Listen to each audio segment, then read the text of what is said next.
Hi everybody, welcome to the first video of Unit 7. Okay, we're going to be beginning, and before we look at grammar, actually, we need to take a look a little bit at vocabulary.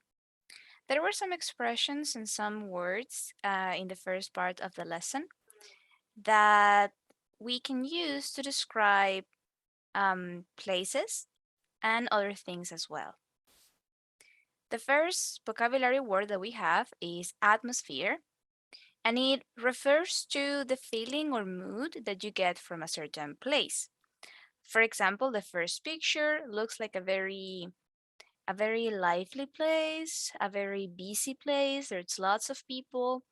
It looks like a city where there are a lot of things to do, like fun places to go to. So it has like a good atmosphere. The second picture, however, is um a little bit more lonely. There's only two people or a few here. It looks very dark. It doesn't look very nice. In class, some of you were mentioning that it looks like the scenario of a war, right?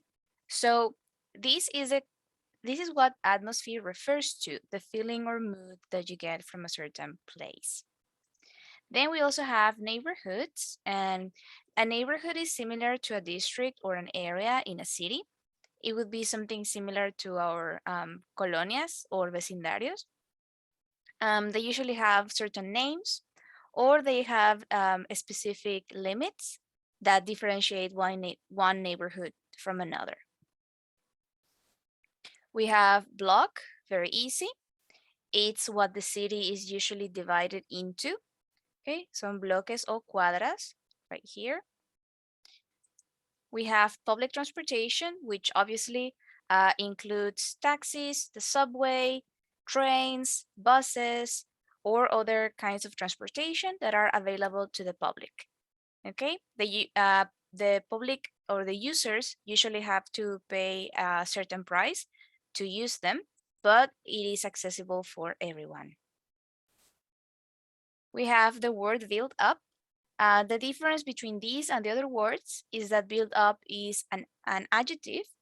It's used to describe a place that is densely covered by houses or other buildings, like this one in the photo.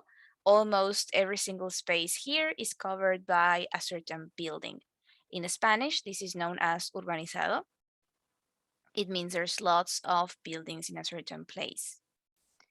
We have the word resident. A resident is someone who lives in a specific place. It's the opposite of a tourist, all right? For example, we are residents of the city of Merida because we live here permanently. We have the word financial. Financial means that is something related to money or related to finance. In Spanish, we would say financiero as an adjective as well. We have the word skyscraper, which is a very tall building like the ones in the picture. Okay, it's a very, very tall building that usually is like it's really above the level of other buildings or houses in the area. It's a rascacielos. And now we can move on to the grammar section of the unit. Okay, so to begin with, we have the topics used to, would, and the simple past. We're going to begin with used to. Used to refers to past habits, usually a repeated action, and states in the past. We're going to look at two examples. She used to be a very calm and quiet child, and we used to go to the zoo every weekend. Now, these two sentences, one is describing a past habit and the other one is describing a past state. How can we differentiate between a state and a habit?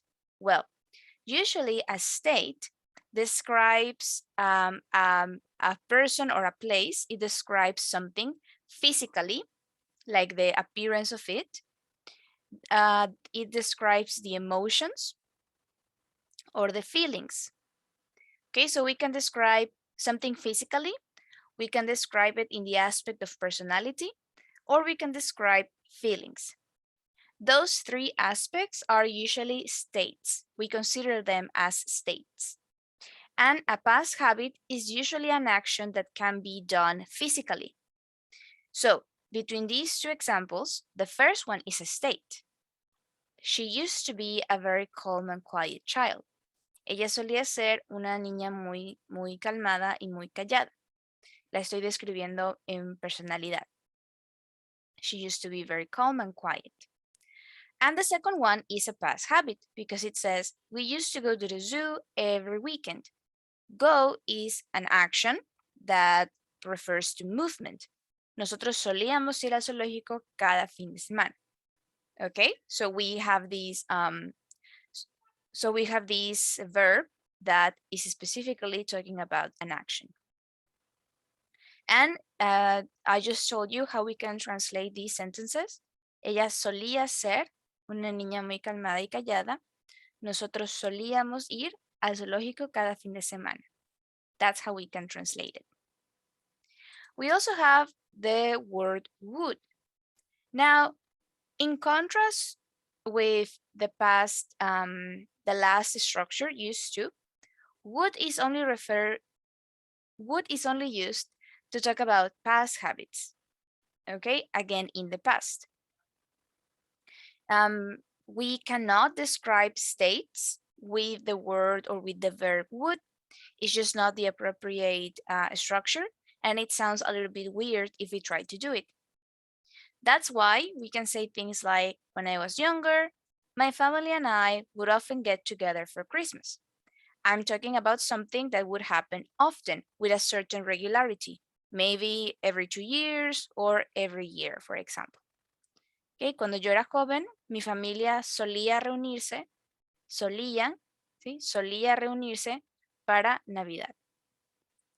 Now, the translation of would in the past is a little bit different from used to. Used to is always going to be solía ser, o solía ir, o solía estar, etc. Con ese solía. But with would is a little bit different, yeah. Cuando era joven, mi familia y yo, we could say solía. Mi familia y yo solía juntarse para Navidad, o mi familia y yo nos juntábamos para Navidad would also be possible. There is no exact translation. Okay, let's get that straight from the start. There is no exact translation for the verb would in these cases. With some verbs, we could use certain forms, but with other verbs, it could be different in Spanish. So we're not going to focus too much on the Spanish aspect of the verb would, but just understand and know that it's another form of saying used to. But this one only works with past habits and not with states. That's the difference between used to and would. Okay, and we have the basic structure. We can say used to plus the base form to talk about states and past habits. We can use didn't used to plus the base form, again, to talk about states and past habits. The reason why I put the two forms is for you to understand and notice that here, because it's a verb in the past, we say used to. And in negative, because we already have didn't, we don't need the letter D here. Okay, we need to follow that rule. So didn't used to plus the base form. Would plus the base form is only for past habits, not for states. And of course, the past simple is just a simple action in the past, something that we can just mention that happened at a certain point, and that's it. These are not like exclusive structures.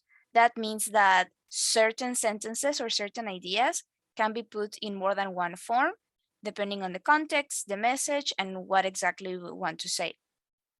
There might be some exceptions to the rules, but in general, this is how we use them.